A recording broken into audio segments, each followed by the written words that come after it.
Now, Peter Schweizer, the author of Clinton Cash and executive producer of the Clinton Cash documentary. Peter, welcome. Good to have you here this morning.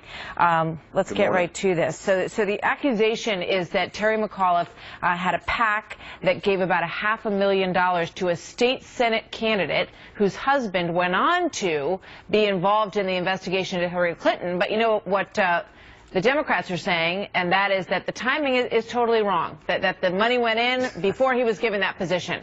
What do you say? Yeah.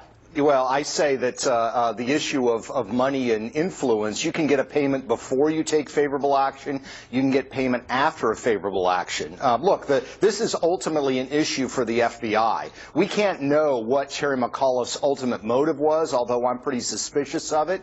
But for the FBI to allow this individual to go on to lead this investigation is mind-boggling. Imagine this. Forget about the Clintons for a second, Martha. If this were a tobacco company under FBI investigation and they had one of their subsidiaries donate $500,000 to the campaign of the wife of the FBI man in charge, everybody would be going crazy. I mean, this is just something that the FBI should not have allowed. It's a bridge too far, and it speaks to, frankly, something deep, dark, and wrong at the highest ranks of the FBI. Which is really stunning. I mean, when you look at Director Comey, you look at the evidence that they went easy on Hillary Clinton, they're supposed to avoid even the appearance of impropriety, even an appearance of a conflict of interest in an investigation that it's impossible to imagine a higher level investigation, someone who is running for President of the United States. You would want that to be squeaky clean. No, you're exactly right, Martha. I mean, look, if there's one that you're going to be hypersensitive about, it's about somebody at this level. And the problem is that there's complete inconsistency here. I mean, General Cartwright, General is now facing prison time because he shared classified information with 2 reporters on the Iran deal.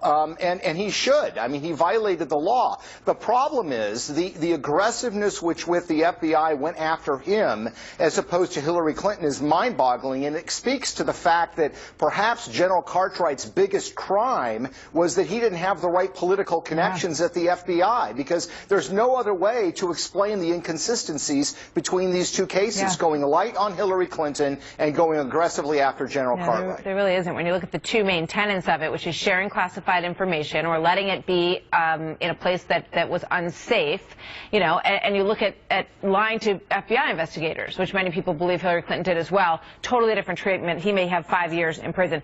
Very quickly, you are doing new work on a Department of Justice investigation into lending institutions. Tell us quickly what that is, Peter.